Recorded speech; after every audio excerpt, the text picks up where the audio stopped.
سوال یہ ہے کہ آخر کیوں 3 رکنی بینچ پر تنقید کی جا رہی ہے؟ کیا انہی ججز کے فیصلوں پر حکمراں اتحاد نے شادیانے نہیں بجائے تھے؟ ماضی کے کون کون سے کیسز میں وہ ججز شامل رہے ہیں جن پر تنقید کی جا رہی ہے؟ پاناما کیس جس میں نواز شریف صاحب کو نااہل کیا گیا، اس معزز بینچ میں جسٹس اعجاز الحسن شامل تھے۔ یہی معزز جج بعد میں پاناما اسکینڈل کی روشنی میں بننے والے نیب ریفرنسز کے نگراں جج بھی مقرر ہوئے۔ پاناما کیس میں نواز شریف کی نااہلی ہوئی تو پارٹی صدارت کا معاملہ اڑ گیا۔ جس معزز بینچ نے نواز شریف کو پارٹی صدارت کے لیے نااہل قرار دیا تھا، جسٹس بندیال اور جسٹس اعجاز اس کا حصہ بھی تھے۔ نواز شریف کو سیاست سے آؤٹ کرنے کے بعد chairman P T I Imran Khan کو صادق اور امین بھی قرار دیا گیا تھا۔ اس فیصلے میں جسٹس عمر عطا بندیال شامل تھے۔ کپتان کی خیبر پختونخوا حکومت کے پہلے mega project Peshawar metro bus مبینہ کرپشن کے معاملے پر سامنے آیا تو معزز سپریم کورٹ نے پہلے نیب اور پھر ایف آئی اے کو تحقیقات سے روک دیا تھا۔ اس بینچ میں بھی عمر عطا بندیال اور جسٹس منیب اختر شامل تھے۔ عمران خان کے خلاف عدم اعتماد کی تحریک آنے پر ڈپٹی اسپیکر کی رولنگ اور اسمبلی تحلیل کرنے کا فیصلہ سنانے والے ججز میں جسٹس عمر عطا بندیال، جسٹس اعجاز الحسن اور جسٹس منیب اختر شامل تھے۔ یعنی اگر دیکھا جائے ناظرین تو انہی معزز ججز کے فیصلے کی وجہ سے آج مسلم لیگ نون اور اتحادی اقتدار میں ہیں۔ آرٹیکل 63E کی تشریح جس بینچ نے کی اس میں حیرت انگیز طور پر سینئر موسٹ جج جسٹس قاضی فائز عیسیٰ کو شامل نہیں کیا گیا۔ اور اب جو تازہ ترین ڈیولپمنٹ ہو رہی ہے، جو اطلاعات میرے پاس موصول ہو رہی ہیں کہ حمزہ شہباز کو ضمنی الیکشن تک بطور وزیر اعلیٰ برقرار رکھا تھا۔ حمزہ شہباز نے پرامن اور بہترین ضمنی الیکشن میں کردار ادا کیا۔ اب وزیر اعلیٰ کے الیکشن کا جو نتیجہ آیا اس کا احترام کرنا چاہیے، یہ چیف جسٹس کی جانب سے ریمارکس دیے جا رہے ہیں۔ اس کا کیا مطلب سمجھا جائے، موجودہ حکومت اس کا کیا مطلب سمجھ رہی ہے، اس کے ساتھ ساتھ جو دیگر ماہرین ہیں وہ کیا سوچ رہے ہیں ان تمام باتوں پر، یہ جو ریمارکس دیے جا رہے ہیں اور جس قسم کا مومنٹم آپ لوگوں نے بنانا شروع کر دیا ہے، سر اس کا کیا مقصد ہے؟ کیا آپ لوگوں کو پہلے سے ہی کوئی اندازہ ہو گیا ہے کہ فیصلہ آپ کے خلاف ہی آنے والا ہے، اس وجہ سے ایک مومنٹم بلڈ کرنا شروع کر دیا ہے آپ نے؟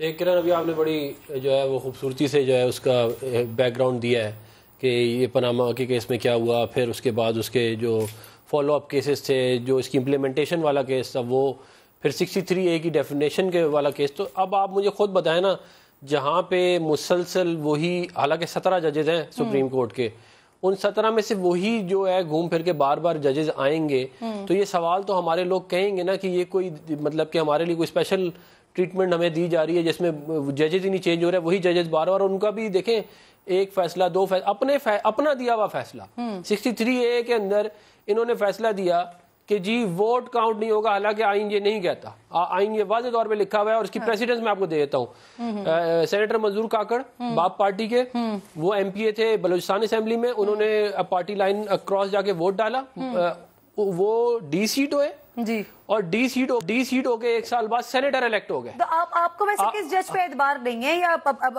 نہیں ہے اعتماد، تو آپ اس کے لیے لکھ کر دے دیں؟ نہیں، ہم نے تو پوری بینچ کا کہہ دیا نا، پورا بینچ ہی نہیں چاہیے آپ کو، چینج کرنا ہے آپ نے، یہ فل کورٹ چاہیے؟ ہم یہ کہہ رہے ہیں کہ یہ کیسے ہو سکتا ہے کہ ایک ہی بینچ بار بار مطلب دیکھیں نا، بہت بڑے بڑے اور بھی ججز ہیں، بڑے قابل ججز ہیں، منصور علی شاہ صاحب بہت قابل ہیں، یا آفریدی بہت قابل ہیں، جسٹس قاضی فائز عیسیٰ بہت قابل ہے، مندوخیل صاحب بہت قابل ہیں، یہ بڑے آنریبل ججز ہیں۔ پر اعتبار ہے نہیں ہے؟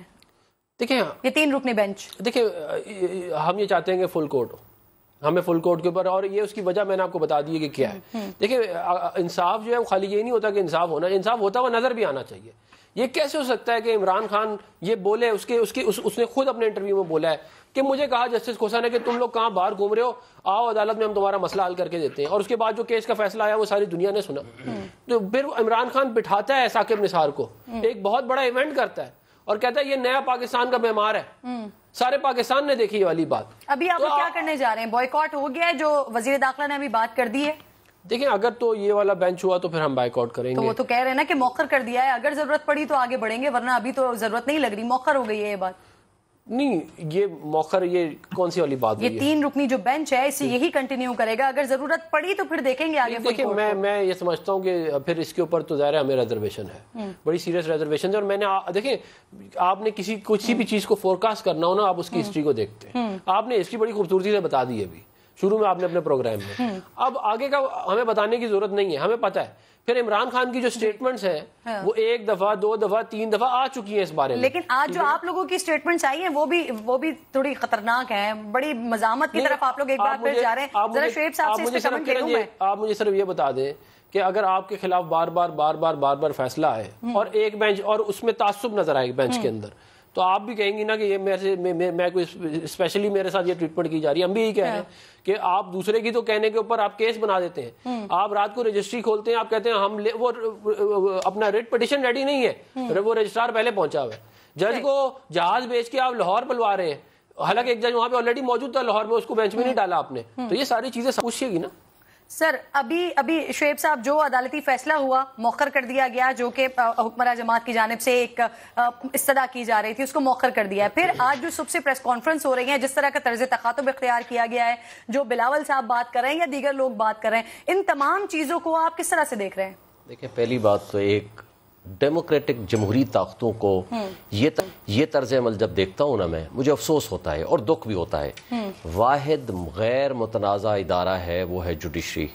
اس کو بھی اگر آپ نے متنازع بنا دینا ہے نا, تو پھر ہمارے پاس کوئی ادارہ ایسا نہیں بچے گا جس کی طرف ہم امید کی نگاہ سے دیکھ سکیں. دیکھیں, ایک ہے کانسٹیٹیوشن کی انٹرپریٹیشن, ایک ہے جمہوری روایات, ایک ہے پرانی ججمنٹس کی تشریح. اب آپ دیکھیں گے یہی بینچ, سیم بینچ, ہم ماضی میں نہیں جانا چاہتے, آپ صرف 3 مہینوں کا دیکھ لیں. جب قاسم سوری صاحب کی رولنگ آئی, same day suo motu power exercise کر کے رات کو کورٹ بیٹھی اور انہیں نوٹس کر دیا. فائنل ججمنٹ آ گئی, قاسم سوری کی رولنگ کو ختم کر دیا, تمام جو ڈیزولوشن آف اسمبلی کو ختم کر دیا. اور یہی پی ایم ایل این اور پی ڈی ایم کے دوست تھے جنہوں نے مٹھائیاں بانٹی, اور ہم بھی اس مٹھائیاں کھانے میں شامل تھے, اور ہم نے بھی کہا کہ یہ ہسٹورک ججمنٹ آئی ہے. ٹھیک ہے, یہی بینچ تھا, اور اسی بینچ نے, اسی امرتا بندیال صاحب نے یہ فیصلہ فرمایا. آپ اس سے آگے چلیں, جب پریزیڈنشل ریفرنس آیا, اس میں اس پریزیڈنشل ریفرنس میں یہ ججمنٹ آ گئی, آئین کی تشریح 3A کی دے دی گئی لارجر بینچ نے, 5 رکنی بینچ نے, اور اس میں بھی یہ 3 ججز شامل تھے, اور اس میں وہ ججمنٹ امپلیمنٹ بھی ہو گئی. یعنی وہ 25 MPAs جو ہارس ٹریڈنگ کے ذریعے دوسری طرف ووٹ دیا تھا, وہ ڈی سیٹ ہو گئے. 5 ریزرو سیٹیں تھیں اور 20 دوسری سیٹیں تھیں, اور ان دوسری سیٹوں کے اوپر بھی فائنل الیکشن ہو گیا اور وہ لوگ آ گئے. اب ایک بندہ لے رہا ہے 186, دوسرا لے رہا ہے 179, اور ڈپٹی اسپیکر پنجاب اسمبلی نے ایک رولنگ دے دی سپریم کورٹ کی اسی ججمنٹ کا ریفرنس دیتے وقت. اب پرسوں پھر سپریم کورٹ نے وہ ان کو بلا لیا, پٹیشن آ گئی, اور اس پٹیشن میں انہوں نے کہا جی آپ ہمیں گائیڈ کریں, ہمیں معاونت کریں, ہمیں بتائیں کہ کس طرح ہم نے اس میں, آپ نے اس ججمنٹ کا ریفرنس دے دیا ہے, آپ ہمیں بتا دیں, ہمیں اسسٹ کر دیں. اب جب پرسوں تک ان کا کوئی مطالبہ نہیں تھا, پرسوں جب وہ شارٹ آرڈر آیا 6 صفحے کا, جس میں انہوں نے اپنی آبزرویشن دی کورٹ نے, تو بدنیتی پہ مبنی کل سے تمام پاکستان میں سوشل میڈیا کے ذریعے, الیکٹرانک میڈیا کے ذریعے, دوسرے طریقے سے پریس کانفرنسز ہو رہی ہیں. دیکھیں, آپ کورٹ میں جائیں, آپ اپنی درخواست فائل کریں, یہ آئین کے مطابق, سپریم کورٹ رولز کے مطابق, یہ چیف جسٹس کا اختیار ہے کہ وہ بینچ بناتا ہے, اور اس بینچ کے اوپر کسی کو کوئی اعتراض نہیں. ہاں, اگر کسی کو کسی جج کے کنڈکٹ کے اوپر اعتراض ہے, تو وہ اس کا صرف ایک فورم ہے, وہ ہے سپریم جوڈیشل کونسل. وہاں جائیں اور ثابت کریں کہ کسی جج نے مس کنڈکٹ کیا ہے, تو آپ کے پاس ایک کانسٹیٹیوشن ایک ریمیڈی اویلیبل ہے.